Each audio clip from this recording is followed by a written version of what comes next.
Liu Ping-an, may utang na loob ka sa akin. Mahalaga sa mga alagad ng langit ang pagtupad sa pangako. Maaari kong tuparin ang isang kahilingan mo. Liu Ping-an, ang hangal na iyan. Talagang malas sa buhay ang taong iyan. Hindi ba't ganoon nga? 5 taon niyang inalagaan si Diwata Lin. Ang hangal na batang iyan. Baka sumama na siya sa kanya upang magtamasa ng ligaya. Pagalingin ninyo si Lei Fu. Ikaw at ako. Wala na tayong kailangang pag-usapan. Nako, bakit ililigtas ang isang aso? Hindi ba malaking lugi naman ito? Liu Ping-an, alam mo ba ang sinasabi mo? 5 taon ng liwanag. Mahigit 1,800 araw at gabi. Para akong isang hibang. Ako ang nagbungkal ng lupa. Siya ang nag-aalaga sa bahay. Nag-ipon ako ng salapi. Wala akong ibang hiningi kundi isang malabong pag-asa. Upang maantig ang sagradong alagad ng kunlun na bumaba sa mortal na daigdig. At mapanatili siya rito. Bilang aking asawa. Ngunit sa kanyang mga mata, tanging ang kahanga-hanga at napakagandang bunsong alagad na si Gu Linchen lamang. Isang lihim na teknik ng espada. Isang beses lamang itong nakita ni Gu Linchen. At naisagawa niya ito na waring umaagos ang ulap at tubig. Samantalang palihim ko itong pinag-aralan ng mahigit 10 ulit. Ngunit ang nagawa ko lamang ay ihagis ng bahagya ang butil na ipinapakain sa manok. At paliparin ito ng kaunti pa. Son kapatid, tingnan mo. Napakatanga na niya. Wala na siyang kahit kaunting kwalifikasyon para ikainggit. Liu Ping-an, wala kang ugat ng karunungan. Huwag mo nang sayangin ang iyong lakas. Son kapatid, bakit mo pinag-aaksayahan ng panahon ang isang mortal? Ang haba ng buhay ng isang mortal ay hindi higit sa isang pitik ng daliri. Ang pagiging mag-asawa sa mortal na daigdig ay saglit lamang sa landas ng mga diwata. Isang kisap mata lamang ito. Bakit mo hahayaang guluhin ito ang iyong pusong espiritual?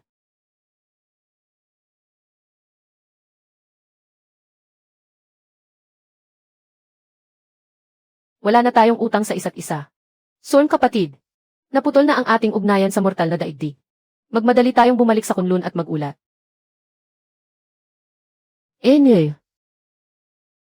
Kaysa man ang ginawa mo sa isang nilalang.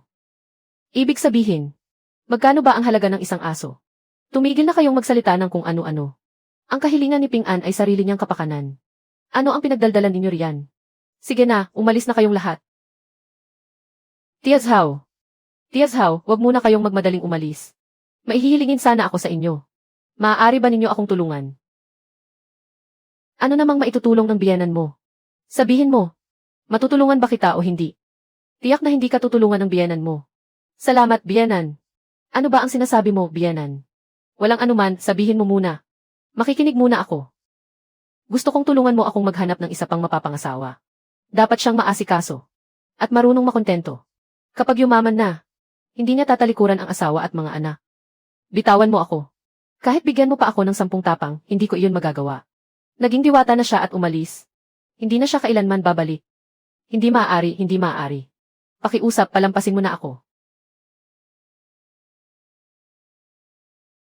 Lei Fu. Para sa iyo, batang iyan. Wala naman akong hiningi. Liu Ping-an. Gusto mo ba ng mapapangasawa o hindi? Basta magsabi ka lamang. Ako na ang maghahatid sa iyo. Ping-an. Alam kong nasa bahay ka. Huwag kang magtago. Lumabas ka na. Buksan mo agad ang pinto. Tia Zhao. Napakaaga pa naman. Anong gamot ang tinda ninyo sa sisidlang iyan?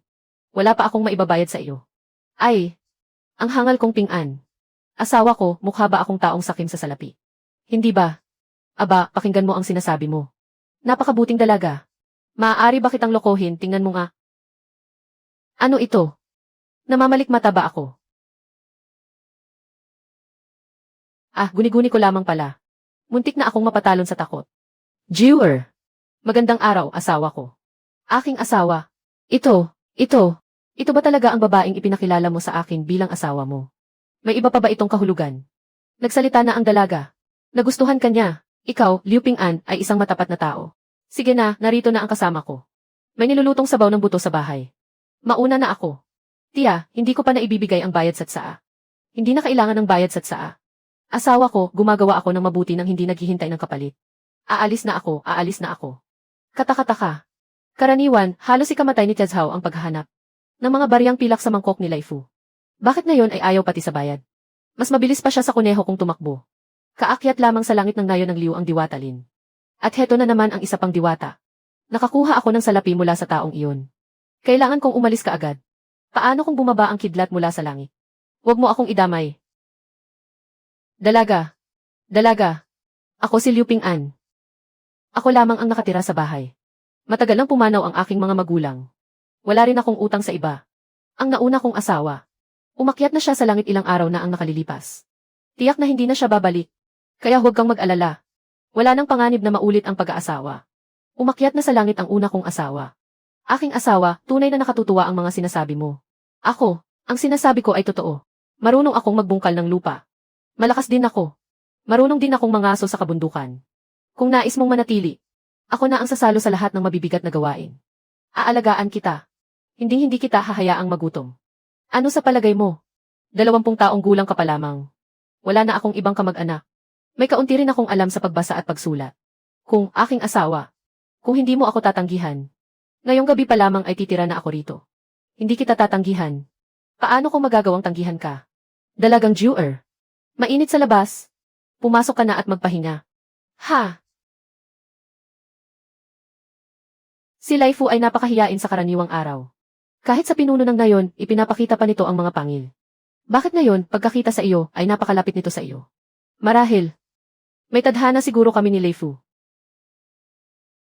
Ang kulit mong si Ping-an. Nakalimutan mo na ako. Ngunit hindi kita malilimutan. Sa buong buhay na ito, ako ang magbabantay sa iyo. Marunong palang bumasa si Jewer. Kapag nagpunta ako sa bayan para magbenta ng mga ligaw na hayop, hindi na ako maluloko ng katiwala ng gusaling Wansiang. Kapag kumita na ako ng salapi, siguradong bibilhan kita, Jewer, ng tunay na pilak na suklay. Hindi kita maaaring hayaang lagi na lamang magsuot ng suklay na yari sa kahoy. Jewer, bakit hindi ka pa natutulog? Dito na ako, mahal ko.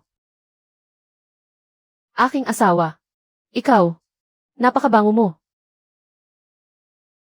Jewer. Ping-an. Umakyat na sa palasyo ng mga diwata si Diwata Lin. Naisip mo na ba na humanap ng taong makaunawa sa iyo at magpapainit sa iyong higaan? Wala naman. Nariyan si Matandang Huang. At mayroon pa akong isang bakuran ng mga manok at pato. Gusto ko lang ng makakasama ko. Napakakaunti ng suot mo. Huwag tumingin sa hindi nararapat. Jewer, huwag kang kikilos. Tatabingan kita ng kumot. Ang kulit mong asawa. Ano ba ang ibig mong sabihin? Gabi ng bagong kasal natin. Binabantayan mo ang asawa mo na para bang magnanakaw ako. Nag-aalala lang akong lamigin ka. Bukas, sa pagsikat ng araw. Pupunta tayong dalawa sa bayan para magbenta ng mga itlog. Pupunta tayo sa tindahan ng seda para bumili ng ilang dangkal ng pulang tela para sa iyo. Pulang tela. Para saan ang pulang tela? Sa pagpapakasal, kailangang may pulang seda at pulang tela. Kahit kapos tayo sa buhay, hindi maaaring mawala ang mga kaugaliang nararapat sundin. Dapat kong ipagdiwang ng maringgal ang kasal natin, Jewer. Hindi kita maaaring hayaang magtiis. Ping-an. Gutom na ako. Gutom ka na. Hintayin mo ako. Magluluto ako para sa iyo.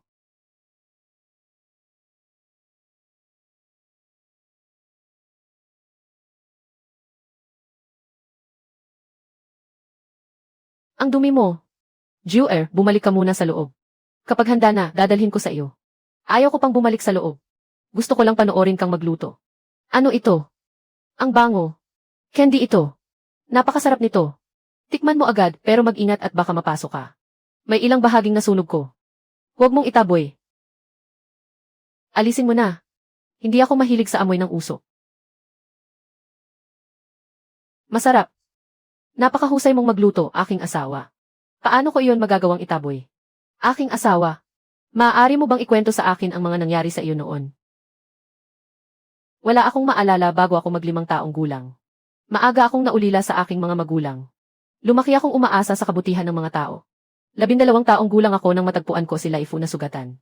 14 na taong gulang ako nang matagpuan ko si Lin Moxie na walang malay. Noon, sinabi sa akin ng pinuno ng nayon na ang tahanan ay may ama, ina at ako. Saka lamang iyon maituturing na isang tahanan. Kaya nang tumingin ako kay Lin Moxie, naisip ko. Ako at siya. At si Lai Fu. Tayong tatlo ay isa ng pamilya, hindi ba? Ako, si Liu Ping-an, sa wakas ay may tahanan na. Hindi na ako nag-iisa mula ngayon. Ngunit kalaunan ko lamang nalaman na siya pala ay isang banal na diwata mula sa daigdig ng mga diwata na nabigo sa tribulasyon. 5 taon lamang siyang nagpapagaling sa munting bakuran ko. Diwata. Kung mananatili ka pa, maaari mo bang makasama ako? Kailangan kong bumalik sa daigdig ng mga diwata. Pagdating ng araw, gagantihan ko ang iyong kabutihan. Bahala na sila sa iba. 3 taon na. Ngayon ko lamang nakitang ngumiti si Lin Moxin. Bakit hindi? Dito na tayo manirahan sa nayo ng Liuja. Hahaha. Sorn kapatid. Gustong pakasalan ka ng hangal na ito. Hahaha. Hindi. Hindi iyon ang ibig kong sabihin. Ang ibig ko lamang sabihin ay, sobra ko lang talagang nais na magkaroon ng tahanan. Hahaha. May diferensya talaga sa ulo niya. Huwag mo siyang pansinin. Enye.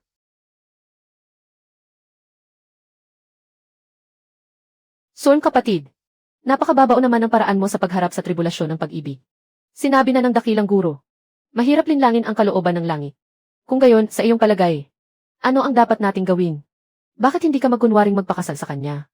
Upang mailihim sa kalooban ng langit. At kapag umakyat ka na sa langit, saka mo na lamang siya bayaran.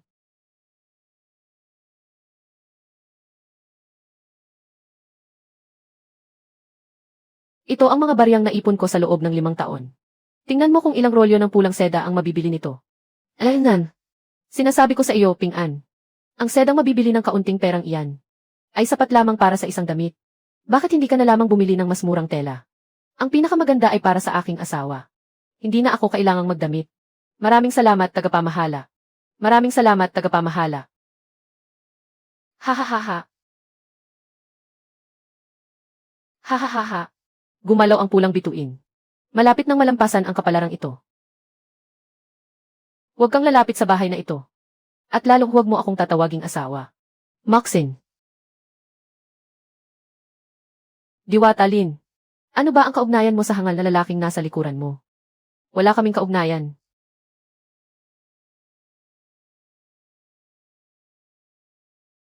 Ngayong araw, kumita ako ng 40 wen sa pagbebenta ng mga itlog ng manok. Sa daan, nakita ko ang isang pulubing punong-puno ng nabubulok na sugat. Kaawa-awa siya. Kaya binigyan ko siya ng 20 wen. Manlilin lang pala iyon. Pintura lamang pala ang mga sugat sa katawan niya. Ah, manlilin lang pala siya. Mabuti na rin iyon. Ibig sabihin, hindi niya tunay na tiniis ang gayong kasalanan. Napakalaking sinungaling. Bakit hindi nila linlangin ang iba? Bakit ako lamang ang niloloko nila? Bakit mabait si Lin Moxin sa lahat ng iba? Ngunit sa akin lamang siya napakalamig. Nagkakamali ka. Nilinlang niya ang kalooban ng langit. Kaya tuluyan siyang itinakwil ng langit. At ikaw naman, Jewer. Kumusta ang nakaraan mo?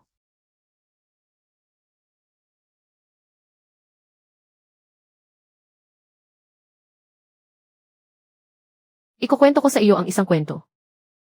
Noong unang panahon, sa King Fu ay may isang munting soro na nagsanay sa loob ng 1,000 taon. Puno ng pananabik, nais nitong umakyat sa langit. Patungo sa banal na lupain ng Kunlun upang maging isang diwata. Ngunit ayon sa dakilang guro, hindi pa niya nalulutas ang mga pagkakautang niya sa mortal na mundo mula sa nakaraang buhay. Kaya napakalalim ng kanyang karmic na balakid. Sinabi ng dakilang guro na hindi niya maaaring gamitin sa sarili ang kapangyarihan ng siyam na buntot. At kailangan niyang tuparin ang mga hiling ng mga mortal. Hanggang sa may isang taong kusang loob na magligtas sa kanya. Saka pa lamang siya magiging diwata. Tinulungan niyang humiling ng mahabang buhay ang isang emperador. At tinulungan naman niyang yumaman ang isang mangangalakal. Isa-isang natupad ang kanilang mga hiling. At isa-isa ring naglaho ang siyam na buntot ng fox. Ngunit walang humiling na maging diwata ang. Hanggang sa dumating ang huli niyang kahilingan. Ang makatagpo ng isang hangal na tulad mo. Sinabi niyang nais niyang maging isang bathalang diwata ang munting fox. Hinarangan ng mortal na iyon ang isang dagundong ng kulog mula sa langit. Hindi siya nasaktan ng kulog. Ngunit isinara nito ang kanyang mga alaala. Pati na ang kanyang ugat ng karunungan. Naging diwata ang munting fox. Ngunit hindi siya naging maligaya. Kaya, tinalikuran niya ang kanyang posisyon at bunga ng pagkadiwata. At bumalik sa mundo ng mga mortal. Tulad niya, tinutulungan ko rin ang mga tao na matupad ang kanilang mga hiling. Kapalit ng isang pusong. Tunay at kusang loob na magpapakain sa akin. Narito ako, mahal ko. Sasamahan kita magpakailanman. May dala akong matatamis na kakanin. Para sa iyo. Huwag kang umalis. Talagang napakahangal mo.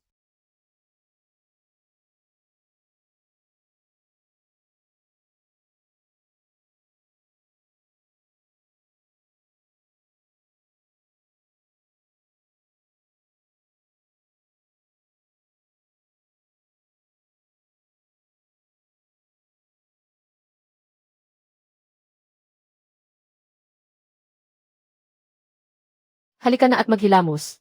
Nasa palayok na at pinananatiling mainit ang almusal. Kasalanan mo ito dahil napakaaga mong bumangon. Bakit hindi ka pa natulog ng kaunti? Tingnan mo nga kung sino ang nagsasalita. Ngayong napangasawa na kita. Hindi naman maaaring wala akong gawin, hindi ba? Lalamig ang tubig. Ay naku. Talagang mapalad ang mga hangal na tulad mo. Nakakuha ka pa ng napakagandang asawa. Uncle Liu. Huwag ninyo na po akong tuksuhin. Hangal na bata. Alagaan mong mabuti. Iyan ang tunay na mabuting manugang sa pagsasama sa buhay. Ping An. Mag-focus ka. 2 pilak ay 10 salapi. Ang perang ito ay 10 wen. Sa susunod na pumunta ka sa pamilihan, huwag ka nang magpaloko sa peking timbangan ng iba. Masyado kang malapit. Parang lugaw ang laman ng utak ko. Huwag mo akong bulahin. Susubukan kita. 3 gin ng itlog. 2 wen bawat gin. Ilang wen lahat? Alaynan. Napakahangal mo talaga. 2 beses ay 6 na wen. Bilang parusa, isulat mo ang pangalan mo ng 10 beses. Kapag hindi mo natapos, bawal kang kumain. Susulat na ako. Basta may matatamis na kakanin. Kahit isulat ko ng 100 beses, ayos lang. Jewer. Ako na sa mabibigat na gawain. Gusto mo bang mamasyal sa pamilihan? Sino ang mga ngahas na api ka? Kakainin ko sila. Huwag. Kung gayon, pumunta tayo at bumili ng tela. Gagawan kita ng bagong damit. Binibini, saang lupain ng mga diwata kayo nagmula? May napangasawa na ba kayo? May asawa na siya. Sa bahay ni Liu Ping-an. Wow! Napakakinis at napakakomportable sa balat ng telang ito. Maganda ang panlasa mo, Binibini. Ito ang pinakamagandang telang sutlang ulap sa aming tindahan. Pinakabagay ito sa isang maringgan na kasal. Ngunit ang halaga nito, 10 liang ng pilak ang kailangan. Jewer! Napakamahal naman. Panginoong tindero. Pakibalot na. Ping-an. 1 beses ka lamang mag-aasawa sa buhay na ito. 2 beses na akong nag-asawa. Minsan lamang ako magpapakasal. Karapat-dapat ka sa pinakamaganda, mahal ko. CJ. Susundin ko ang nais ng aking asawa. Bumili pa tayo ng 2 banga ng masarap na alak. Gagamitin natin sa araw ng ating kasal. Ping-an. Masaya ka ba? Ano pa ang nais mo? Kahit ang buwan sa kalangitan ang naisin mo. Maaari ko pa ring ibaba para sa iyo. Sapat na ito. Wala na akong ibang kailangan. Napakaliit na bagay niyan. Karangyaan at kayamanan. Maging mataas na opisyal man. Kahit nais mong maging emperador. Talagang kahanga-hanga ka, mahal ko. Kung gayon. Kung dumating ang isang araw. Nagugustuhin kong dukutin ang iyong puso at kainin ito. Ibibigay mo ba sa akin? Ibibigay ko. Dukutin mo ang puso ko. Mamamatay ka kapag ginawa ko iyon. Alam ko. Ngunit sa buhay na ito, bukod sa aking mga magulang, si Jewer lamang ang nagmalasakit sa akin ng ganito. Kung nais mo ang buhay ko, kunin mo na. Napakatanga mo. Napakadali mong lokohin. Talagang nakahahapis ang iyong sinseridad.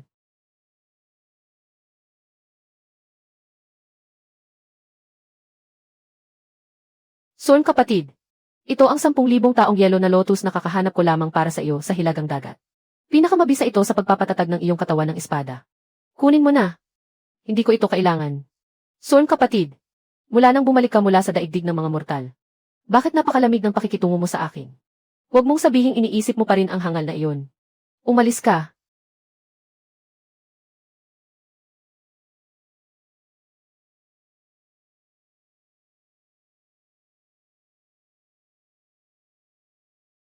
Impossible. Matagumpay ko nang nalampasan ang tribulasyon ng pag-ibig. Bakit pakiramdam ko ay lalo akong napapalayo sa dakilang daan?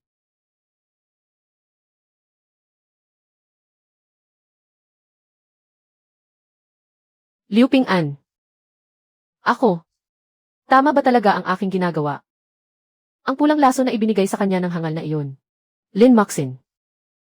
Talaga bang nahulog ang loob mo sa hamak na mortal na iyon? Tila tunay na malalim ang pag-ibig ng surong kapatid. Sayang lamang. Habang iniisip mo siya rito. Ang hangal na iyon sa daigdig ng mga mortal. Ay abala ngayon sa pagharap sa seremonya at pag-aasawa ng bagong asawa. Ano ang sinabi mo? Liu Ping-an. Magpapakasal na siya. Liu Ping-an. Magpapakasal na siya. Ano naman sa akin kung magpakasal siya?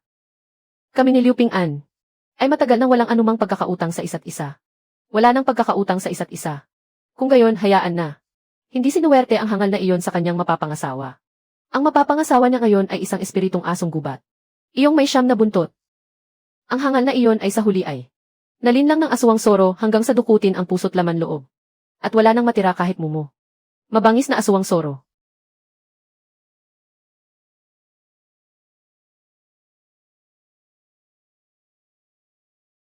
Uminom ka muna. Nilagyan ko ito ng kaunting dilaw na asukal. Sabi ni inay, hindi gaanong sasakit kapag kumakain ng matatamis. Sinner. Mula ngayon, wag na tayong maghihiwalay kailanman, maaari ba? Kung gayon, matagal ko na palang minahal siya. Ano ba ang silbi ng dakilang landas? Ako lamang pala ang matagal nang naglilinlang sa sarili ko. Sorn kapatid, hindi mo ba siya ililigtas? Baka ginagawa lang ng hangal na iyon upang galitin ka. Hindi. Hindi ko kayang panoorin siyang mamatay. Tiyak na may paraan ang dakilang guro.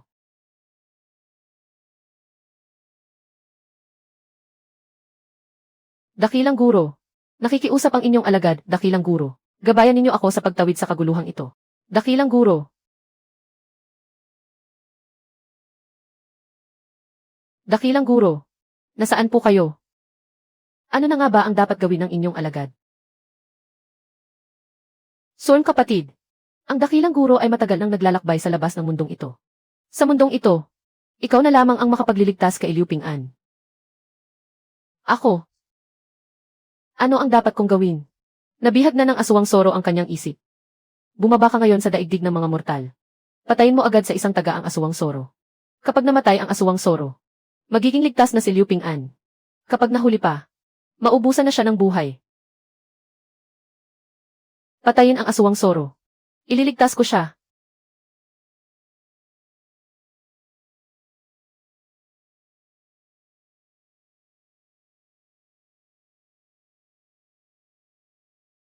Humayo ka na. Mabuting Sorn kapatid ko. Hintayin mong ikaw mismo ang pumatay sa aswang sorong iyon. Sa buong buhay niya, hindi na kailanman matatanggap ni Liu Ping-an ang pagbabalik mo.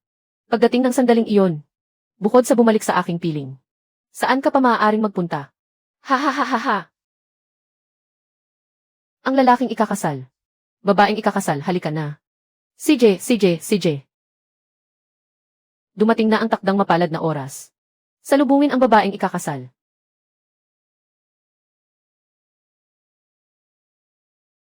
Aba, tingnan mo nga naman. Ang tindig at kilos na iyan.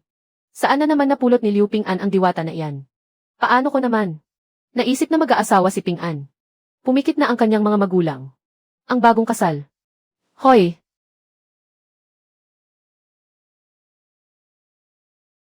Liu Ping-an. Talaga bang pakakasalan mo ang isang halimaw?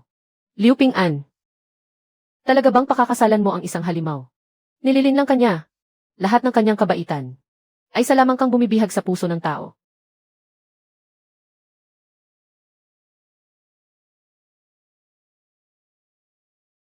Maliwanagan ka na. Isang aswang sorong may siyam na buntot. Siya ang pinakamagaling mang-akit. Puso ng tao ang kanyang kinakain. Ang walang hanggang kabaitan niya sa iyo ay para lamang sa huli, upang dukutin ang iyong puso at atay. Siya ang aking asawa. Kung papatayin ninyo siya, ako muna ang patayin ninyo. Ayaw mong mamulat sa katotohanan. Ang lahat ng mararamyang pagkaing iyon ay pawang mga ilusyon lamang. Ngayon ay nagpakita na siya ng tunay niyang anyo. Naubos na ang kapangyarihan niyang demonyo at isa na lamang siyang inutil. Bakit mo pa kailangan ang walang silbing bagay na ito?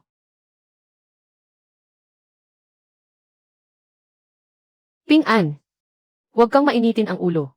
Walang silbi. Sa paningin mo, ako, si Liu Ping-an, ay sakim lamang sa iyong banal na kagandahan. Isang hangal na gustong kumapit sa mataas na sanga. Ngayon, inaakala mo naman akong sakim sa kayamanan. Mga panggatong, bigas, langis, asin na nilikha ng salamangka. At sakim sa katawang ito. Hindi ko naunawaan ang sinasabi mong makalangit na katuwiran. Siya lamang ang kinikilala kong asawa. Kung tatalikuran ko ang landas ng mga diwata, at muli akong mamuhay bilang mortal, muli kitang magiging asawa sa buong buhay na ito. Ikaw, nais mo bang magbalik loob? Ikaw, nais mo bang magbalik loob? Ayoko. Bakit? Dahil hindi siya nahihiyang maging hangal ako. Handa siyang manatili sa tabi ko. Dahil lamang doon. Dahil lamang hindi niya ikinahihiya ang pagiging hangal mo. Dahil lamang dito. Sa inyong paningin, isa lamang akong hangal si Liu Ping-an. Isang karma na maaari ninyong basta na lamang itaboy. Ngunit sa paningin ni Jue, ako ang kanyang asawa. Patayin ninyo kaming mag-asawa ngayon din. O kaya na may umalis kayo sa bakuran ko kasama ang inyong mga banal na espada.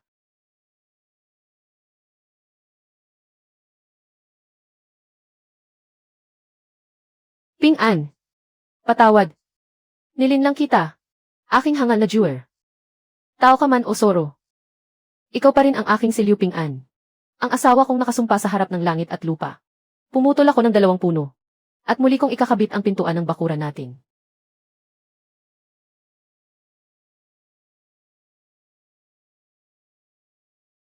Hindi ba sinabi ko na? Ako na ang magwawalis ng bakurang ito. Tingnan mo nga ang kamay mo. Namula na sa pagkikiskis. Ayos lang, aking asawa. Ako na ang bahala. Naku. Umupo ka na sa bangkong iyan at magpahinga ng mabuti. Ikaw talagang hangal. Hindi ko akalaing marunong ka rin palang magmalasakit. Ayokong mapagod ka. Mamaya, pupunta ako sa bayan para magbenta ng mga itlog. Kapag kumita ako, dadalhin kita para kumain ng pulang tinapay sa tabi ng gusaling wansiang. Matamis iyon. Susundin ko ang sabi ng aking asawa. Bantayan mo muna ang bahay natin ngayon.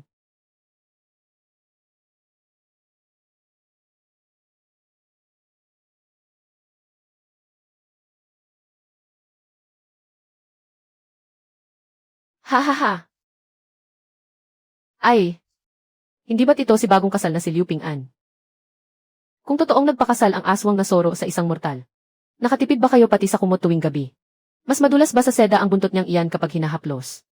Ha ha ha ha ha ha. Lumayas ka. Mukhang kumukulo ang dugo mo, ah. Makinig ka. Huwag kang umarte. Sa kakaunti mong kakayahan. Mabait ang aking asawa. Kaya hindi kanya pinapansin. Ngunit kung hindi mo alam ang iyong lugar. Ako, si Sujur, ay may kaunti ring alam sa suntukan at sipa. Naghahanap ka ng kamatayan.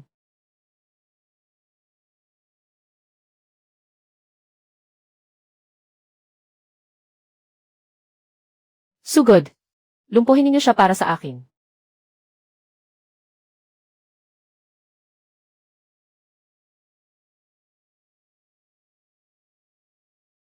Durugin ko ang ulo ng asong iyan.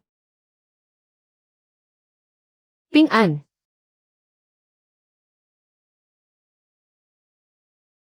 Huwag ninyo nang saktan ang aking asawa.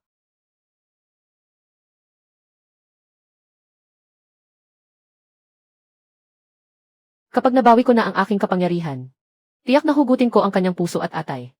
Ping-an. Patawad. Akala ko ipaghihiganti kita. Ngunit sa huli, isang basket ng itlog ang isinukli. Walang anuman, Jue. Isang basket ng itlog ang kabayaran. Basta't nasa tabi kita, sapat na iyon para sa akin. At kung nanalo si Wang Mazi, ano naman? Wala siyang tagapagtanggol sa tabi niya na tunay na nagmamalasakit. Mabait kang bata. Hintayin mo akong makauwi tayo, ha? Jue. May sakit ba ako? Bakit ganito kabilis ang tibok ng puso ko? Tanga. Ganoon din ako. Ako. Tiyak na nasira ako sa pagkakabugbog. Ping-an. Wala naman akong kinain na candy. Pero dito. Napakatamis. Liu Ping-an, ikaw na palaging sinasaksak ng mga patalim mula sa langit. Huwag ka nang magpakita sa akin.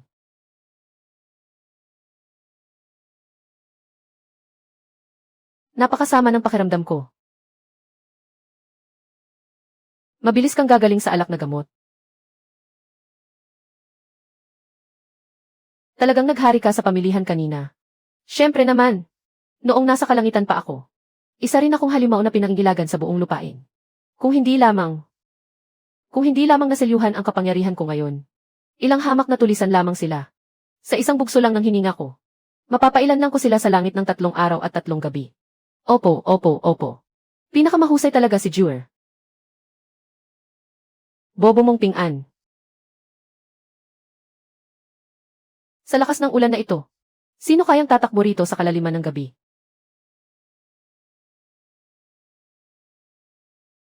Lin Maxin. Bakit siya narito? Ang itlog na ito. Ipinaghiganti niya ako. Hindi na kailangan. Ikaw, Lin Maxin. Ano man ang gawin mo, Hindi ko iiwan si Jewel. Nilinlang kanya. Liu Ping-an. Hindi ko hinihiling na talikuran mo siya. Ako ay. Ikaw ang tribulasyon ng pag-ibig na itinakda ng aking kapalaran. Ang pusong dalisay sa iyong kalooban. Ang nagmulat sa akin sa dakilang landas. Nais kong suklian ang kabutihan mo. At makasama ka. Sa buong buhay na ito. Ping-an. Maaari rin kitang alagaan. At mas mamahalin kita kaysa sa kanya. Lin Maxin. Sa pagitan nating dalawa, hindi dapat nagkaroon ng ganitong pagkakagapos. Ayokong maging isang bobo. Gusto ko ring maging matalino at malaya gaya ni Gulinshen. Itinanong mo noon kung bakit ikaw lamang ang nilinlang ko. Nais kong maunawaan mo. Sa mundong ito, may mga diwata at may mga mortal. May mga taong matatalino. Kaya natural lamang na mayroon ding mga bobo. Dahil mabuti sa akin si Sujur. Kusang loob kong piniling maging isang bobo. At malugod kong hinayaang linlangin niya ako. Patawad. Hindi ko dapat pinakitunguhan ka ng ganoon noon. Iniligtas mo ang buhay ni Lei Fu. Wala na tayong anumang pagkakautang sa isa't isa. Noon. Ganoon din ang pakikitungo niya sa akin. Nang masugatan ko ang mga ugat ng aking enerhiya sa pagsasanay ng espada. Lumuhod siya sa ulan at nakiusap sa manggagamot. Buong tiyaga siyang nagluto ng lugaw na pulang munggo. Pinalamig iyon sa pamamagitan ng pag-ihip saka isinubo sa akin. Ngunit noon, akala ko'y nakasisilaw lang siya. Ang dating hindi ko pinapansin. Ay siya palang nagbibigay init sa puso. Lin Maxin. Nababaliw ka na talaga. Talaga bang nais mong mapangasawa ang hamak na taong ito?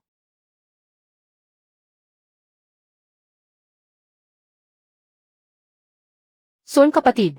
Ikaw, isang marangal na banal na diwata ng Kunlun. Ay nagpapanggap na hamak na manggagawa sa lugar na ito. Naparito ka ba upang iligtas ang lahat ng nilalang? Gulinshen. Ang pagdadalisay ng puso sa mundong mortal na binanggit ng dakilang guro. Ngayon ko lamang bahagyang naunawaan. Kung wala ka ng kailangan, bumalik ka na sa Kunlun.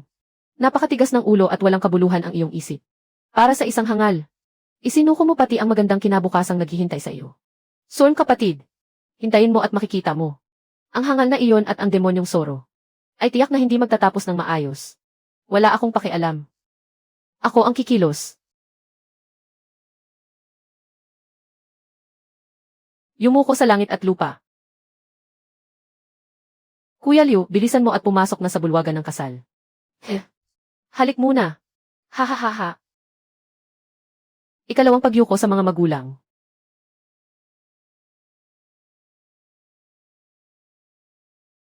Kapag kumain ka sa hapag ng iba, umiikli ang dila mo. Kapag tumanggap ka ng pabor, lumalambot ang kamay mo. 5 taon na ang nakalipas. Binigyan mo ang matandang iyon ng 20 barya para makabili ng tinapay. Nang mabalitaan ng matanda ang iyong kasal, pumarito siya dala ang puhunan at tubo upang bayaran ka. Ha ha ha ha. Mahal na Ginoo, maupo po kayo. Kailangan mong kumain ng marami ngayon. Dakilang guro. Hangal na bata. Ang paikot na siklo ng sanhi at bunga. Hindi kailanman pumapalya ang ganti ng karma. Ang munting sorong iniligtas mo noon kapalit ng iyong buhay. Ngayon ay ginantihan ka na nito. Ingatan mo ang iyong mga hakbang sa landas na tatahakin mo. Tiyak na may problema sa kapalaran ng tahanan ni Liu Ping-an. Ilang ulit na silang nakakita ng mga diwata. Sino pa ang pupunta sa templo upang magsunog ng insenso? Ang matandang iyon. Napakabilis niyang umalis. Jewer. Ipagpatuloy natin ang seremonya ng pagyuko. Esan. Susundin ko ang nais ng aking asawa.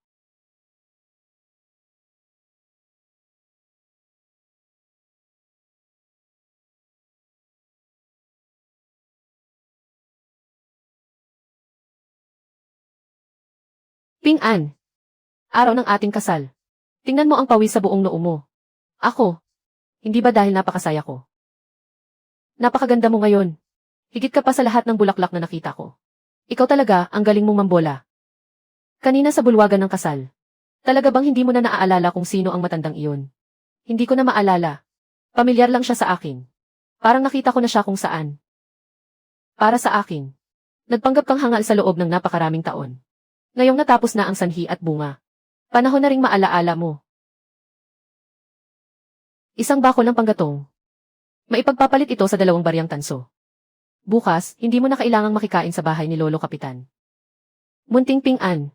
Pumunta ka sa amin ngayon at kumain ng sabaw ng buto. Hindi na kailangan, Tio Liu. Tio Dashan. Tinawag na ako ni Lolo Kapitan kahapon upang pumunta sa kanila. Ha ha ha ha. Kawawa naman. Napakaliit pa niyang tao. Paano ako mabubuhay? Ako, hindi. Halika, mangisda tayo sa ilog. Gumawa si nanay ng isang. Hindi ba't sinabi ko na sa iyo? Mula ngayon, huwag ka nang makihalubilo sa kanya. Sige, nanay. Hindi na ako makikipaglaro sa kanya.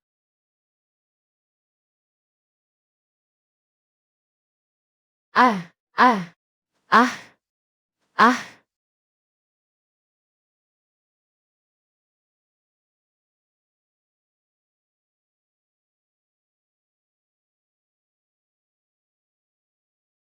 Wala akong.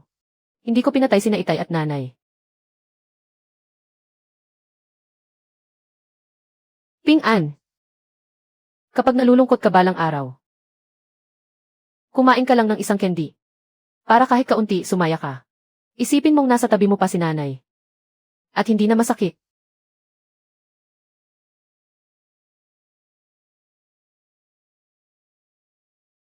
Nanay, miss na miss kita.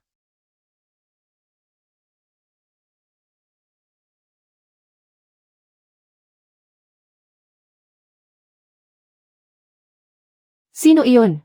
Sino ang nariyan? Lumabas ka.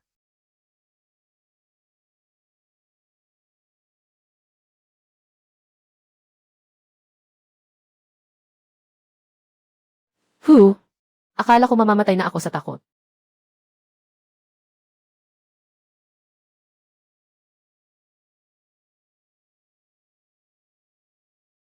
Hindi maaari. Kailangan kong makabalik agad. Kapag nabasa ka ng ulan, magkakasakit ka na naman.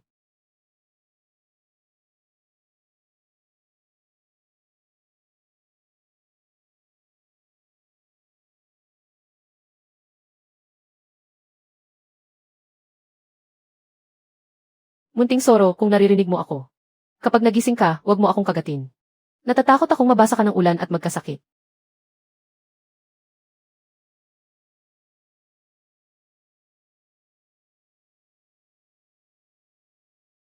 Napakalakas ng ulan. Hindi pa ako nakakakuha ng panggatong. Kapag nabasa ang mga iyon, wala nang bibili. Magugutom na naman tayo.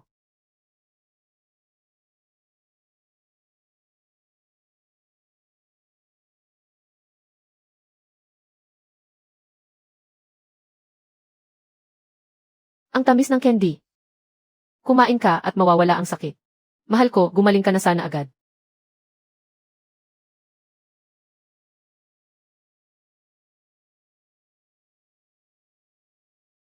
Ikaw ang nagligtas sa akin. May nais ka bang hilingin? Kaya kong tuparin ang anumang hiling mo.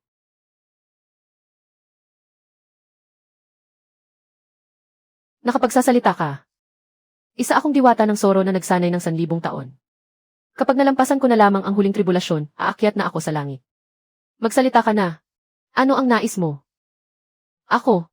Nais kong mabuhay muli sina itay at nanay. Nais kong lagi silang nasa tabi ko. At hindi na kami kailanman magkakahiwalay. Ang buhay at kamatayan ay itinadhana. Hindi ko na maibabalik ang mga kaluluwa mula sa daigdig ng mga yumao. Mabibigyan kita ng walang hanggang kayamanan.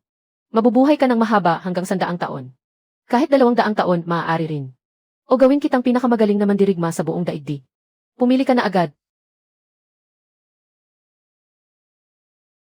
Darating na ang tribulasyon ng langit. Magsalita ka na. Sabihin mo lamang sa akin ang iyong kahilingan. Makakamit ko ang sapat na kabutihan at gantimpala ng kapalaran. At magiging diwata upang maiwasan ang kidlat na ito. Bilis!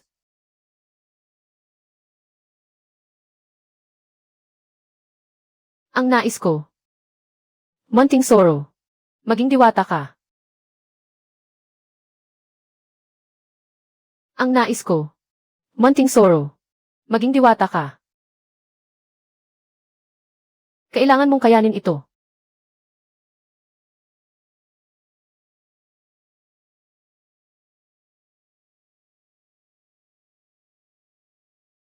Hindi ko na maramdaman ang mga sugat ko. Ha ha ha ha. Salamat sa iyo. Sa wakas, magiging diwata na ako.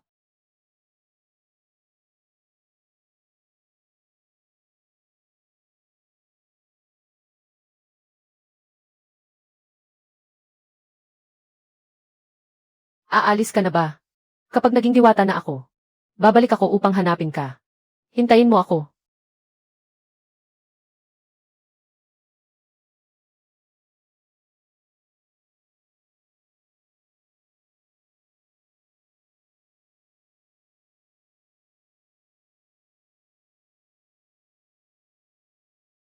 Munting Sorrow.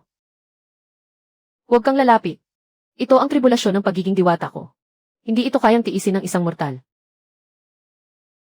Halika.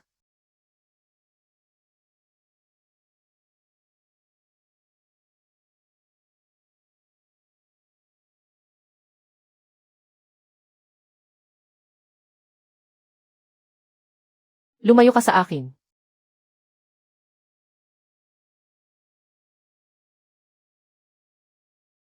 Haha, napakahusay mo. Laban, Munting Sorrow.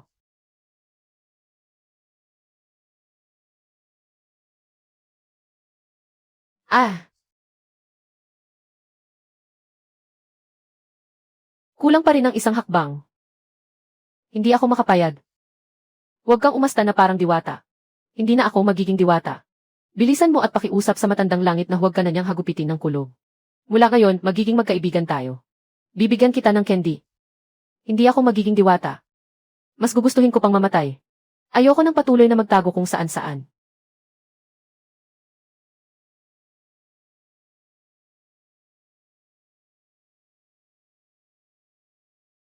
Huwag kang lalapit, mamamatay ka.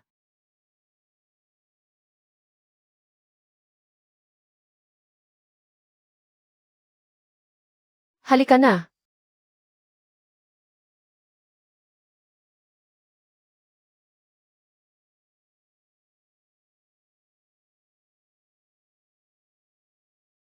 Ako.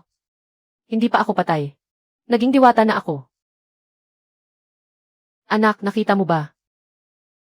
Naging diwata na ako.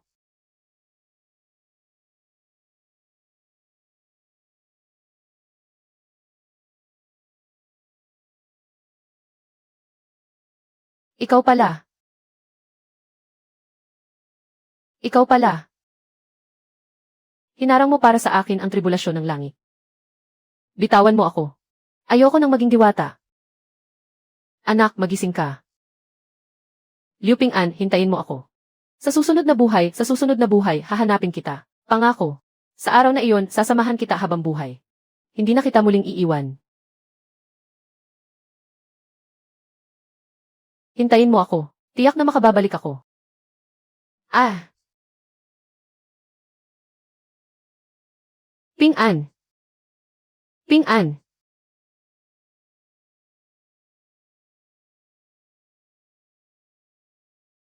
Ping-an! Ano ang nangyari sa iyo? Kaya pala. Ikaw pala ang iniligtas ko noon. Ikaw pala. Tunay ngang pinagtagpo tayo ng kapalaran. Liu Ping-an, sa wakas ay naalala mo rin. Para sa akin. Napakatagal mong nagpanggap na mangmang para sa akin. Kasalanan ko ang lahat. Kung hindi dahil sa kulog na iyon noon. Saan pa ako makakahanap ngayon ng napakagandang asawa? Ang daldal mo talaga. Kung gayon, sabihin mo sa akin ang buong katotohanan. Ngayon ay gumagana na ang isip mo. Hindi mo ba ako itatakwil balang araw? Itatakwil. Ang pinagsisisihan ko lamang ay hindi kita naalala agad. Kaya napakatagal mong hinanap ako. Ano man ang iyong maging anyo? Nagawa mo na ba? May napinsala ka na bang tao? Ping-an, ano ito? Paghihiganti pagkatapos ng taglagas. Isa akong soro na may siyam na buntot. Sinasabing pinakamahilig kumain ng puso ng tao. Ngunit pagkabago ko pa lamang ng anyo, kinuha na ako ng dakilang guro upang disiplinahin. Kailan pa ako nagkaroon ng pagkakataong gumawa ng kasamaan? Nang bumaba ako sa daigdig upang hanapin ka, ilang araw pa lamang ay nahuli na ako ng salot na iyon. Sinasabi pa niyang hangal ako. Ngayong naging diwata ka na. Bakit mo pa ibinaba ang iyong sarili sa daigdig ng mga mortal? Kung gayon, kapag tumanda na ako, kapag namatay ako, ano ang gagawin mo? Matagal ko nang pinag-isipan. Kapag umabot ka na sa 100 taon at naging kulubot na maliit na matanda, kakainin ko ang puso mo ng isang kagat. Sa panahong iyon, ako na ang magiging pinakamakapangyarihang diwata soro sa langit at lupa. Pupunta ako saan ko man naisin. Kung gayon, hindi ka pa rin magiging diwata. Hindi na. Kung nasaan ka, naroon ang aking pinakamataas na kaharian ng diwata. Lin Maxin. Talagang nasira na ang isip mo sa pagsasanay bilang diwata. Araw-araw kang nakikitungo sa mga hamak na mortal. At binabantayan mo pa ang hangal na ni hindi marunong bumilang. Ipinahiya mo ang dangal ng kunlun sa loob ng 10,000 taon. Nakababatang kapatid Yu, tila may mabigat kang iniisip. Huwag mong hayaang makita ito ng mga nagrorondang alagad. Kung hindi, pati ang iyong buwang sahod ay kakaltasan bilang parusa. Haha, nakababatang kapatid Lu, tunay na nakatutuwa ang iyong biro. Ginagawa ko lamang ito alang-alang kay nakababatang kapatid Lin. Nakababatang kapatid Yu. Hindi pa ba bumabalik si nakababatang kapatid Lin? Punong nakababatang kapatid. Nagkamali lamang ng kilos ang iyong nakababatang kapatid. Nang maisip kong kusang itinapon ni nakababatang kapatid Lin ang landas ng pagiging diwata. Sumisikip ang dibdib ko. Sa sangkalupaan, napakaraming salita. Ngunit ang pag-ibig ang siyang pinakamasakit. Gayunman, pinutol na ni nakababatang kapatid Lin ang kanyang landas tungo sa pagiging diwata. Iyon ang sarili niyang kapalaran.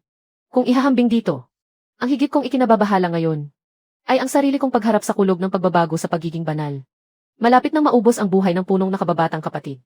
Kung hindi ko malalampasan ang pagsubok ng kulog na ito, matutunaw ang aking kaluluwa at mauwi ako sa muling pagsilang.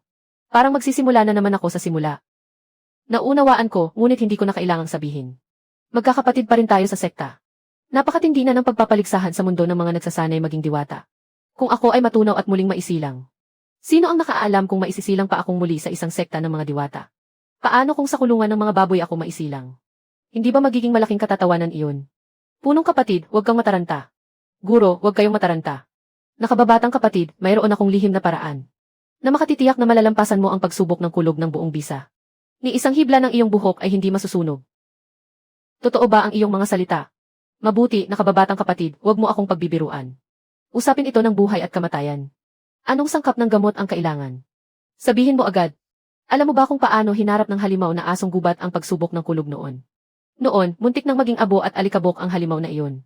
Ngunit may isang hangal na mortal na ginamit ang sariling katawan. Upang saluhin ang huling bagsak ng siyam na patong ng makalangit na kulog. Dahil dito, ligtas niyang nalampasan ang pagsubok. Ang katawan ng isang mortal ay nakapagsara sa siyam na patong ng makalangit na kulog. Paano iyon naging posible? Kahit ako, isang banal na nilalang, ay mawawasak ang katawan kapag tinamaan ng minsan. Maliban na lamang kung taglay ng mortal na iyon. Ang isang pusong dalisay. Kapag inukit ang kanyang puso, at isinama sa siyam na ikot na siyam na yang nahurno, may iwasan ang pagsubok ng kulog. Tiyak ba ang balitang ito? Hahaha, guro, makatitiyak kayo. Magsisinungaling ba ang inyong nakababatang kapatid sa inyo? Tunay nang tinulungan ako ng langit. Ngunit huwag na nating pag-usapan si nakababatang kapatid Lin. Kahit pa ang patay na asong gubat na iyon. Wala tayong magawa laban sa kanya. Punong nakababatang kapatid. Bakit tila lumiit ang iyong tapang ngayon? Ang mga ginagawa ngayon ni Lin Moxin ay wala bang ipinagkaiba sa pagtataksil sa paningin ng mga nakatatanda ng sekta? Sa ngalan ng bulwagan ng kaparusahan, huhulihin natin ang natitirang masamang siyam na buntot na asong gubat mula sa King Q. Hinihiling ko ang utos ng bulwagan ng kaparusahan. Kapag nagtangkang humarang si Lin Moxin, iyon ay pakikipagsabuatan sa lahi ng mga halimaw at kapantay ng krimen. Pipigilan siya roon mismo. Tungkol naman sa hangal na mortal na iyon. Makatuwiran lamang na mapatay siya sa kaguluhan matapos siya balikan at salakayin ng halimaw na asong gubat. Hindi ba isang lubos na kapani-paniwalang aksidente iyon? Mabuti. Napakagaling na pagbabalikwas ng asong gubat. Nakababatang kapatid. Napakahusay ng pakana mo. Bumalik na tayo sa bulwagan ng kaparusahan para hingin ang utos. Bumaba tayo sa mundo ng mga mortal. Liu Ping-an. Su Jier. Sa pagkakataong ito, ipaunawa ko sa inyong lahat. Kung ano ang ibig sabihin ng utos ng isang banal na nilalang na mamatay ka at wala kang ibang mapagpipilian kundi ang mamatay.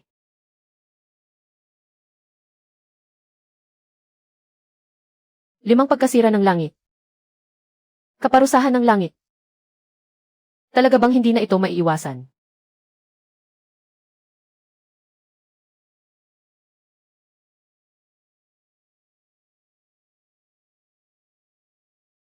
Ping-an. Nagising ka na.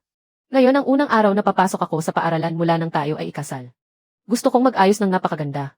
Maganda ba ako? Kahit ano pa ang isuot ng asawa ko, maganda siya.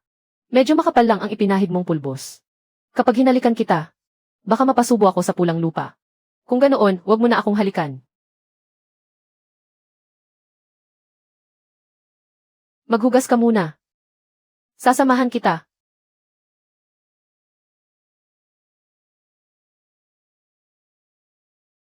Ping-an. Ako na ang gagawa. Mag-ingat ka. Hindi mo naman natamaan ang paa mo, hindi ba? Ping-an. Wala akong silbi. Noon, kaya kong utusan ang hangin at ulan sa kalangitan. Ngunit ngayon, hindi ko man lang mabuhat ang isang timba ng tubig. Sa hinaharap, hindi na kita makakasama habang buhay. Jewer. Hahanap ako ng paraan. Hanggat may hininga pa ako. Bobo ka talaga, ikaw na ang pinakabobong nilalang sa buong kalangitan.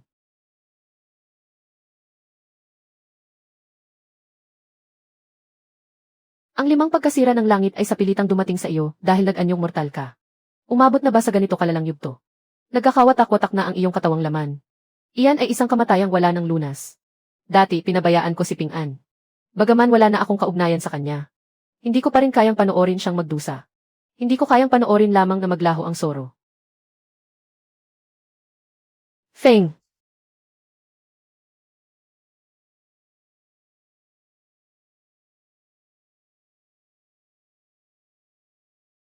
Jewer. Inumin mo habang mainit pa.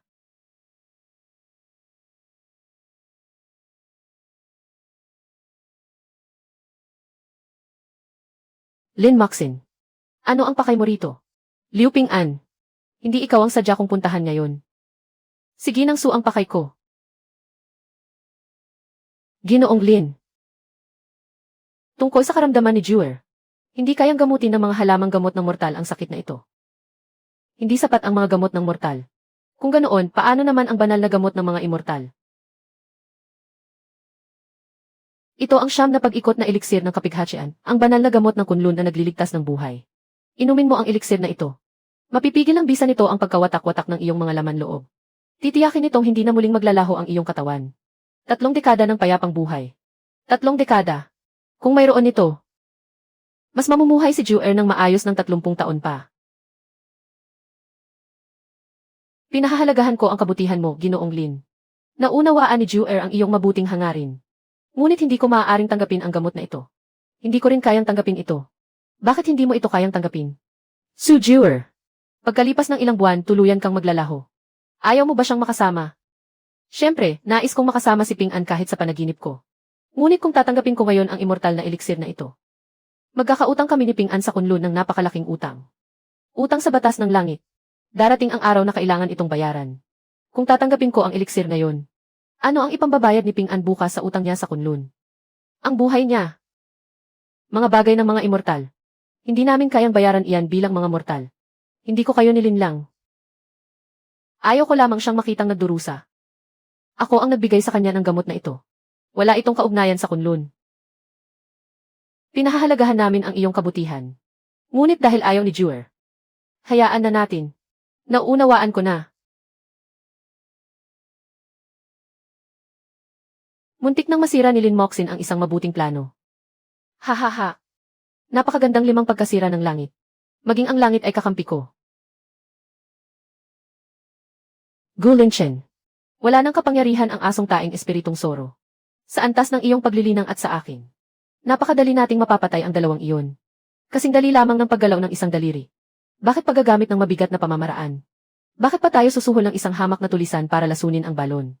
Kapag natuklasan ni Lin Moxin ang ating lihim na pakana, hindi ba lalo lamang tayong mapapahamak? Dakilang kapatid, hindi mo talaga naunawaan ito. Ang pusong taglay ni Liu Ping-an ay ang pusong dalisay na minsan lamang matagpuan sa sandaang buhay. At ano naman ngayon?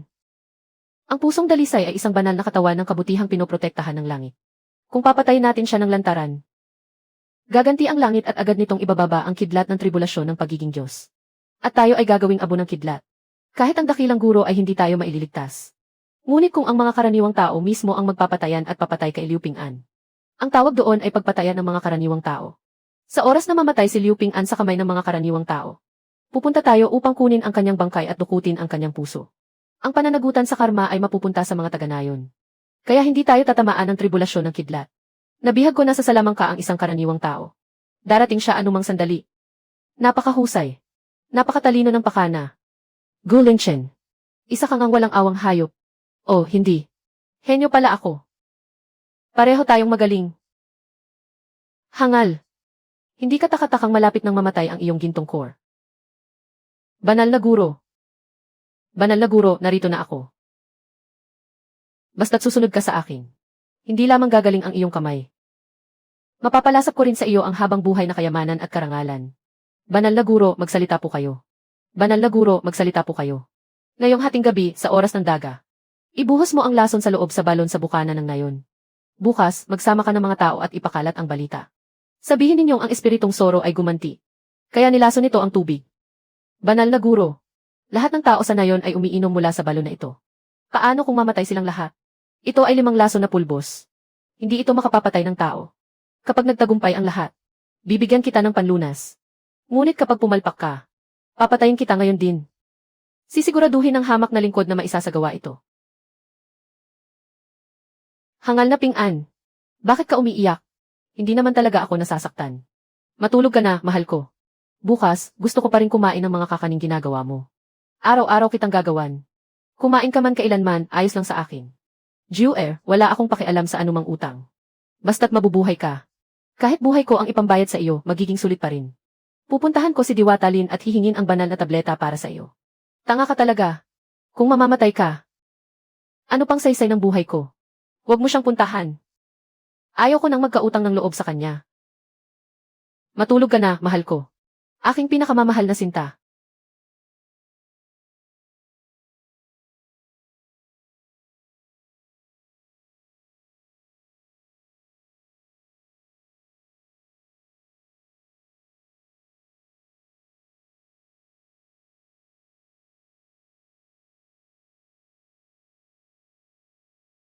Ito ay 5 lason na pulbos.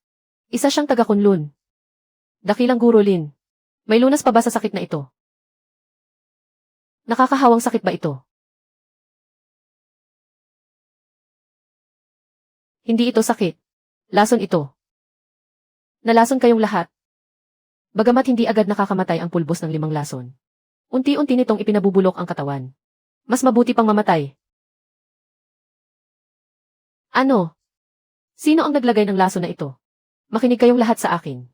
Kagabi, pumunta ako sa balon para umigib ng tubig. Kitang-kita ko ang aswang na mukhang Soro sa tabi ng bahay ni Liu Ping-an, palihim na may ginagawa. Tiyak na nagtanim siya ng sama ng loob dahil nakipagtalo ako sa gunggong na si Ping-an sa palengke. Nilason niya ang buong nayon. Papatayin niya tayong lahat. Kaya pala pinakasalan ng gunggong na iyon ang isang diwata. Kaya pala nagpasok siya ng lobo sa sariling tahanan. Sunugin siya. Sunugin ang aswang na mukhang Soro. Kunin ang dugo niya at gawin nating panlunas. Kawawa naman tayo. Umalis na tayo. Hanapin natin si Ping-an at singilin siya.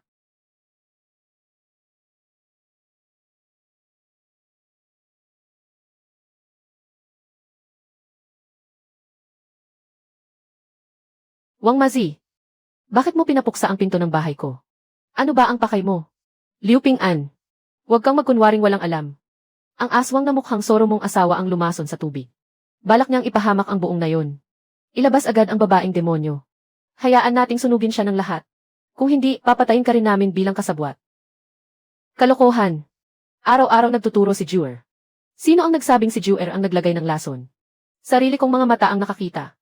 Tingnan ninyo ang mga piksa ng lason sa katawan ng lahat. Ubo, ubo. Ping-an. Huwag ka nang magpakatanga. Isa siyang halimaw. Kung hindi mo siya ilalabas ngayong araw, ikaw ang magiging pinakamalaking makasalanan sa kasaysayan ng nayon ng Liu. Makasalanan. Hindi ito ginawa ni Jewer. Bakit ninyo siya pinapasa ng kasalanan? Walang sinumang makapapasok sa pintong ito ngayon.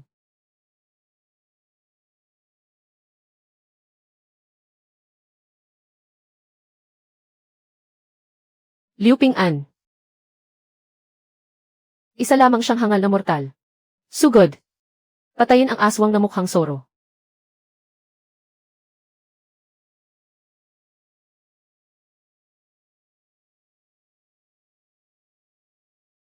Mga dakilang diwata, dinggin ninyo kami. Langit ko. Huwag mong isisi sa amin ang kasalanan. Su Jewer. Ikaw na walang hiya. Isa kang Soro ng 9 na buntot. Ngunit palihim kang bumaba sa mundo ng mga mortal. Nilinlang mo ang mga mortal. At nilabag ang mga batas ng langit. Sa araw na ito, sa ngalan ng bulwagan ng hatol ng Kunlun, dumating ako upang dakpin ka at dalhin pabalik sa Kunlun para litisin. Liu Ping-an, ikaw na hangal na mortal. Kinakanong mo ang demonyo habang nilalason at pinapahamak ang mga mamamayan. Napakalaki ng iyong kasalanan. Kung hindi, lalamunin ka ng kulog hanggang sa maging abo at alikabo. Impossible. Paulit-ulit kayong nagsasabing mga diwata kayo. Bakit ninyo ibinubunton kay Jewer ang lahat ng sisi? Nasa langit kayo at pinagmamasdan ang lahat. Hindi ba ninyo nakita? Sino ba talaga ang naglagay ng lason? Sorn kapatid. Lubos nang nabihag ng halimaw ang isip ng hangal na iyon. Wala nang saysay ang maraming salita. Bumuo agad ng hanay ng kapangyarihan. Patayin ang demonyong Soro. Upang maitaguyod ang mga batas ng langit. Ipahawak mo sa iyong mga tauhan si Liu Ping-an. Huwag ninyo siyang hayaang humadlang sa paglipol natin sa demonyo. Kapag napatay na natin ang demonyong Soro na ito, saka mo patayin ang hangal na iyon. Ipapakita ko sa kanya mismo ang kamatayan ng demonyong Sorang iyon. Iyon ang pusong dalisay na kayang umiwas sa kidlat. At agad itong magiging akin. Mga kawalang langit, sumunod sa utos. Dakpin ang demonyong Soro. Sino mang humarang, ay patayin agad, walang patawad. Ah!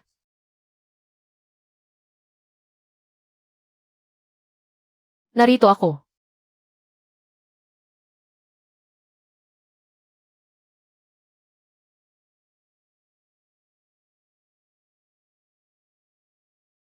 Nandito ako. Walang sino mang gagalaw sa kanila ngayon. Lin Maxin. Nasiraan ka na ba ng bait? Naglakas loob kang salakayin ang kasamahan mo sa sekta. Alam mo ba ang kahihinatnan ng pagtataksil sa sekta? Dakilang kapatid. Paulit-ulit mong ipinangangalandakan ang pagsunod sa kautusan ng langit. Ngunit ang amoy sa iyong katawan. Akala mo ba hindi ko naaamoy? Ang lason ay ipinadala mo, hindi ba? Ano? Isang diwata ang naglagay ng lason. Kay tapang mo, Lin Maxin. Hindi pa napapawi ang demonyo sa puso mo. Ngunit kusang loob kang bumagsak sa kasamaan. At nakipagsanib sa mga demonyo. Akala mo ba hindi ko alam? Iniiwasan mo ang tribulasyon ng kidlat para lamang sa pusong dalisay ni Liu Ping-an. Tama na ang tribulasyon ng kidlat. Huwag kang magsalita ng walang kabuluhan. Napakatigas ng ulo mo at ayaw mong matauhan. Buin ang hanay ng pagtatago ng mga demonyo. Paligiran at lipulin ang mga taksil.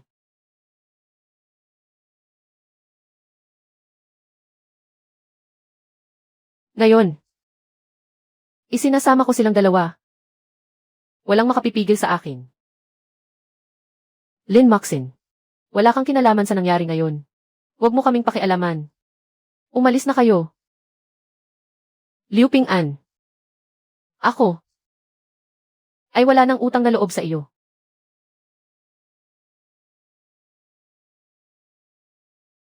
Lin Maxin. Nasiraan ka na ba ng bait? Pinasabog mo ang sarili mong gintong core.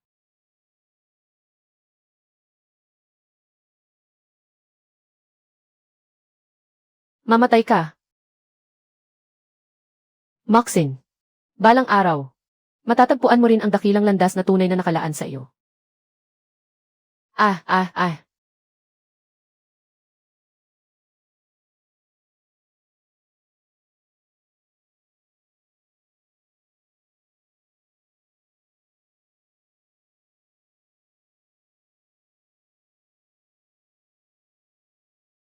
Sorn kapatid. Masaya kong tatanggapin ang buhay mo.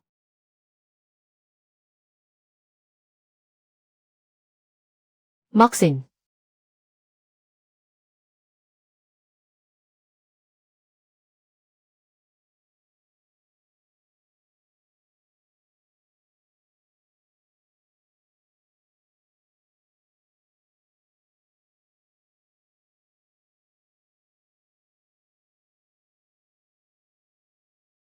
Binibining Lin. Diwata Lin. Idilat mo ang iyong mga mata at tingnan mo ako. Hindi ba't naging diwata ka na?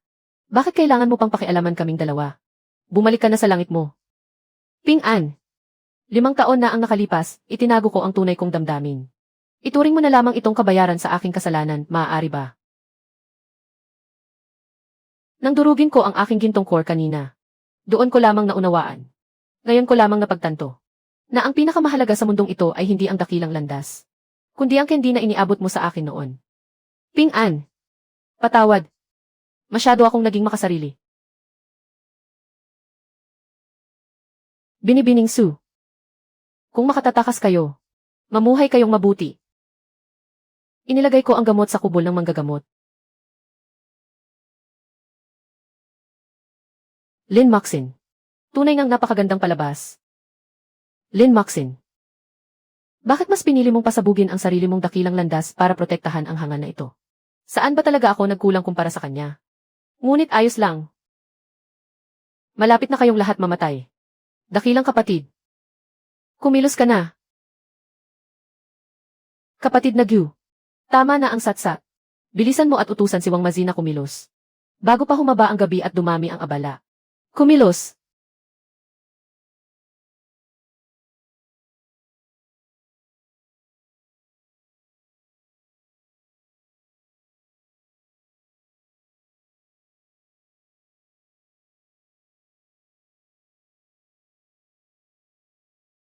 Ako si Lu Qingfeng, isang alagad.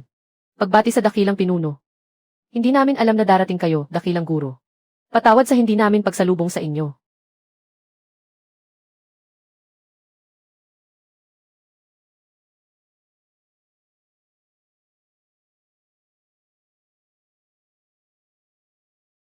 Ulo. Nabiyak na ang demonyo sa puso. Bawiin ng matandang Daoist ang natitira niyang kaluluwa. Dalhin siya sa Kunlun upang muling magsanay. Sa gayon, mababayaran na rin ang kanyang karma. Matandang banal. Nakikiusap ako, iligtas ninyo si Juer. Hindi siya ang naglagay ng lason. Bagaman isa siyang halimaw. Hindi siya kailanman nanakit ng tao. Alam iyan ng matandang Daoist. Lu Qingfeng. Gu Lingchen. Kayong dalawa. Alam ba ninyo ang bigat ng inyong kasalanan? Dakilang guro.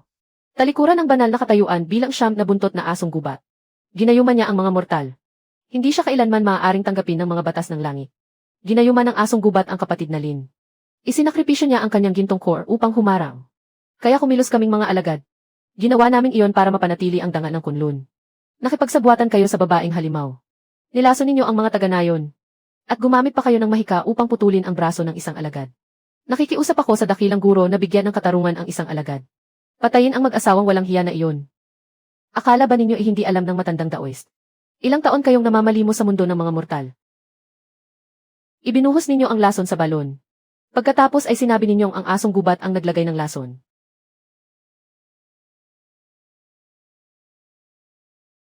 Ah! Wang Mazi! Ikaw na walang hiya at walang konsensyang hayop. Ikaw ang nagpahamak sa buong nayon. Hindi ko iyon sinasadya. Pinilit ako ng mga banal na nilalang. Sila ang nag-utos sa akin. Ping-an. Kami ang nagkamali. Pinaniwalaan namin ang mga kasinungalingan ni Wang Mazi. Muntik na naming mapatay si Ginang Su. Dapat kaming mamatay. Tumayo na kayo. Hindi ko kayo sinisisi. Nilinlang lamang kayo. Dakilang guro. Hindi naging madali ang 400 taon ng pagsasanay ng isang alagad. Nakikiusap ako, dakilang guro, patawarin ninyo ang inyong alagad sa pagkakataong ito. Sandali lamang akong nalihis ng landas. Lu Qingfeng. Upang takasan ang tribulasyon ng langit. Nangahas kang magpakana laban sa buhay ng napakaraming tao. Ano ang ipinagkaiba ng puso mo sa isang demonyo? Sa araw na ito, aalisin ko ang lahat ng iyong kapangyarihan sa pagsasanay. Ibababa kita upang maging mortal. Bilang parusa, gugugol ka ng buong buhay sa pader ng pagninilay. Huwag ang aking kaluluwang espiritual. Ang aking kapangyarihan sa pagsasanay. Dakilang guro.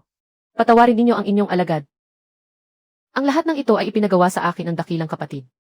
Ako ang natatanging tagapagmana ng angkan ng Gyu. Nagbuhos ng dugo ang aking lolo para sa Kunlun. Ipinusta niya ang kanyang buhay para sa Kunlun. Gu Lingchen. Ikaw na walang utang na loob. Ikaw ang nagpasimula nito. Ikaw ang naglagay ng lason. Ikaw rin ang palihim na pumatay kay Sun kapatid Lin. At ngayon, ibinibintang mo sa akin ang lahat ng kasalanan. Isa kang halimaw. Gu Lingchen. Nagsasanay ka sa landas ng mga diwata. Ngunit gumagawa ka ng mga kabuktutan ng demonyo. Pinapatay mo ang sarili mong kasamahan sa sekta. Nilalason mo ang mga inosenteng mortal. Tama ang sinabi ng iyong Sun kapatid. Isa ka talagang halimaw.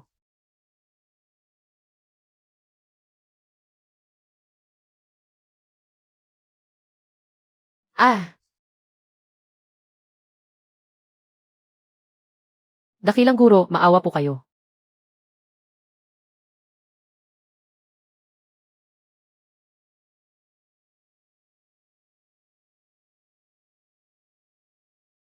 Ping-an. Sa huling sandali, winasak ni Moxin ang gintong core niya upang ipagtanggol ka. Sa gayon, nabayaran na rin niya ang karma na ito. Ping-an. Maraming salamat sa pag-aalaga mo sa akin sa loob ng 5 taon. Iyon ang naging pinakamapayapang mga araw ng aking buhay. Noong araw ng iyong kasal. Ang pulang laso na ibinigay mo sa akin. Itinatago ko pa rin hanggang ngayon. Naway maging mahaba at walang hanggan ang pagsasama ninyo ni Sujuer. Naway lagi kayong ligtas at payapa. Ha? Humayo ka na. Kalimutan mo ang pag-ibig at muling magsanay. Mula ngayon, huwag ka nang muling pumasok sa mundong mortal. Aray.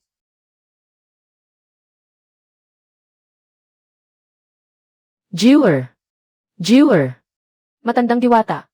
Tulungan ninyo si Jewer. Hukain ninyo ang puso ko. Gamitin ninyo ang puso ko kapalit ng buhay ng aking asawa.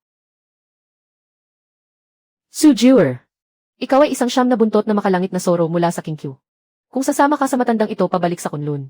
At ihihiwalay mo ang iyong sarili sa damdamin ng pag-ibig. Maibabalik kita sa iyong banal na katayuan. Pagkaraan ng 1,000 taon. Tiyak na makakamit mo ang tamang bunga. Tungkol naman kay Liu Ping'an. Dati niyang tiniis ang dagundong ng langit para sa iyo. Ngayon, malapit na siyang sumapit sa takdang hangganan ng kanyang buhay. Dadalhin siya ng matandang ito sa 6 na landas ng reinkarnasyon. Sisiguraduhin kong maisilang siya sa isang mabuting pamilya. Mabubuhay siya ng marangal at sagana sa loob ng 10 salinlahi. Walang sakit at walang sakuna. Ito ang pinakamainam na landas. Salamat sa iyong mabuting hangarin, dakilang guro. Jewer, kahit mamatay ako, hindi ko makakalimutan si Ping'an. Kung gayon, kailangan mong buhay na alisin ang natitira mong mga buto ng makalangit na soro. Gamit ang iyong 1,000 taong pagsasanay at lakas ng buhay. Muling bubuin mo ang katawang lubusang winasak ng dagundong ng langit si Liu Ping'an. Kapag ginawa mo iyon, kailangan mong magsanay muli upang mabuo ang iyong anyong pisikal. Ilang taon ang kakailanganin sa pagkakataong ito. Iyan ay hindi na matitiyak. At bukod pa roon, ang sakit ng pagbabalat ng mga buto. Ang paghila sa mga litid at pagbabalat ng laman. Pag-isipan mong mabuti. Huwag. Huwag mong alisin ang mga buto niya.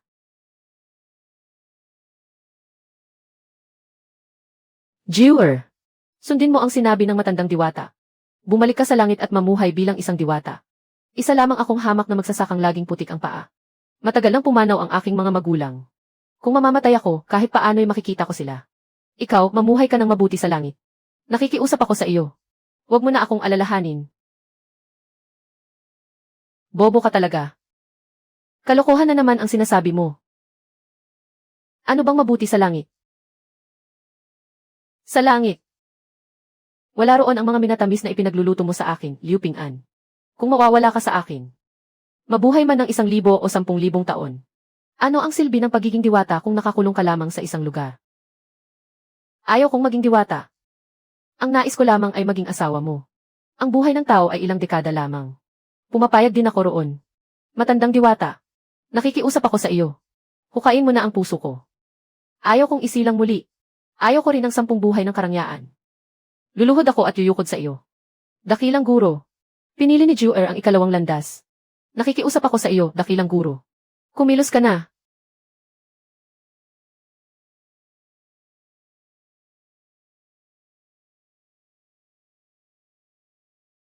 Jewer. Matandang diwata. Tama na, nakikiusap ako.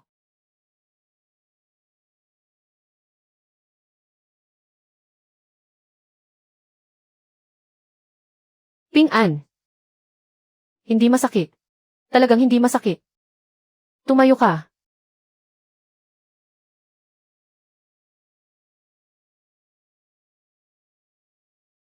Inumin mo ito. Aray, aray. Jewer. Ayos ka lang ba? Narito ako. Ping'an, dahan-dahan ka. Iniisip mo bang magpalit ng asawa? Hehe, aba. Ping'an. Ang mga tisa na ito. Pinakamahusay na tisa ang inilagay namin. Tiyak na hindi tatagas kahit isang patak ng ulan sa loob ng 30 taon. Hahaha. Kapag tumagas kahit isang patak, ikaw ang magpapabaklas ng bahay ni Tio Lee. Tio Lee. Salamat sa inyong pagpapagod, mga kasama. Pagkatapos ninyong magpahinga sa trabaho, dito na kayong lahat maghapunan sa bahay ko. Naghanda ako ng masarap na alak. Ayos. Hahaha.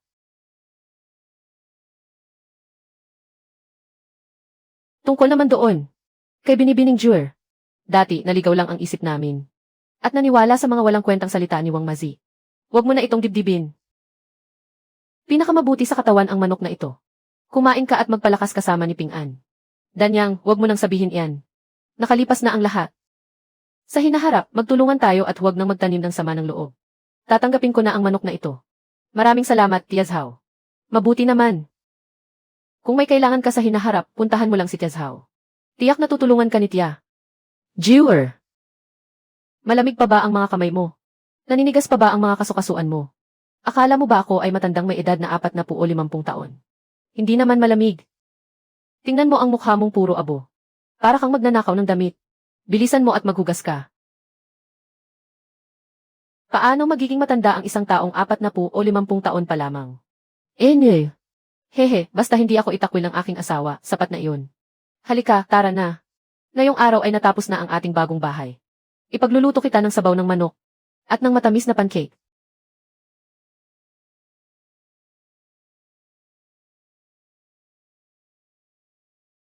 Jewer, bakit nakasandal ka na naman dyan? Hindi ka ba naiyamot sa dumi? Gusto ko lamang kitang pagmasdan. Hindi naman ito marumi. Gusto ko lamang sipingan. Wala na akong alam na kahit anong mahika ngayon. Hindi ko man lang maiangat ang isang timba ng tubig. Hindi mo ba talaga pinagsisisihang pakasalan ako?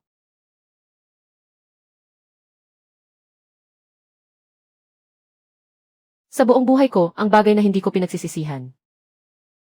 Ngayon ko lang narinig kay Kapitan ng Nayon ang isang kasabihan. Ipinanganak na magkapares. Kaya nga kami ang isinilang na magkapares. Tama ka na pala. Kung itatakwil mo ako. Habang buhay kang hindi makakatikim ng matamis na pandesal. Ikaw na hangal.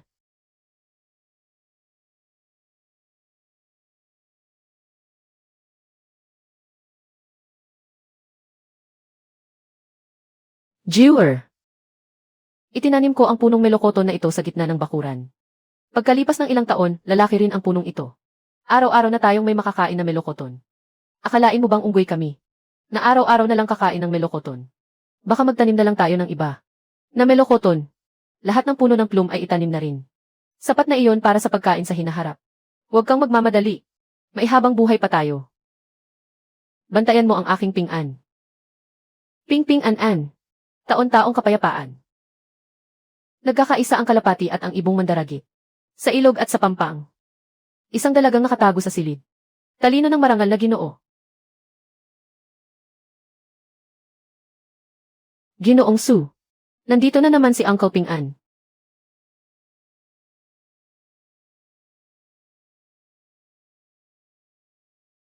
Ping-an.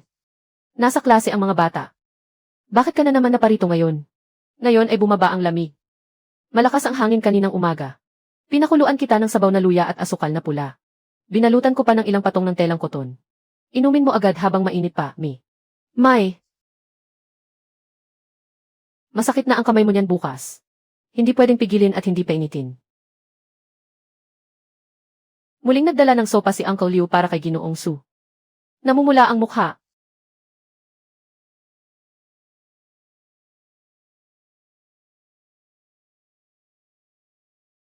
Tingnan ka. Baka pagtawanan ka ng mga bata. Bumalik ka na at magtrabaho. Ano naman? Mas mahalaga pa sa akin ang dangal ng aking asawa.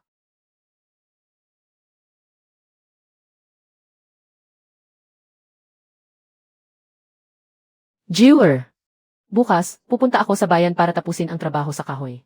Dadaan na rin ako sa tindahang may telang burda para kumuha ng ilang talampakan ng pinakamahusay na pulang seda. Gagawan ko muli ng damit pangkasal ang suot kong pula noon. Kapag medyo tumanda na tayo, dito sa malaking bahay na putik na ito, muling sasambahin natin ang langit at lupa. Kaya ba?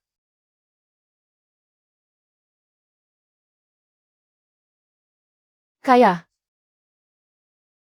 Susundin ko ang pasya mo.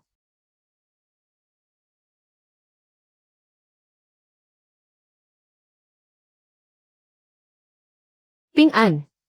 Noong sinabi ng dakilang guro, nakapagmakatagpo ako ng isang pusong nagnanais kumain.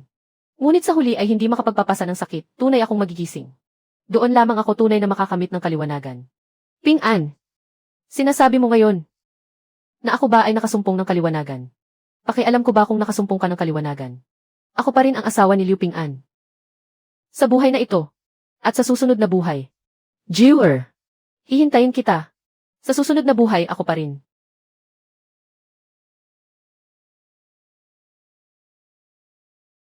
Ping-an.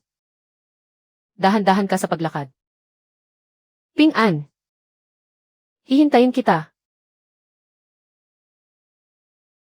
Pupunta ako sa tulay ng naihe para maghintay. At hanapin ka sa usok at apoy ng mundong tao. Kung may magtanong sa akin, kung sino ang hinihintay ng dalagang ito. Sagot ko naman. Ang dalaga sa bahay ni Liu Ping-an ay natural na naghihintay kay Liu Ping-an.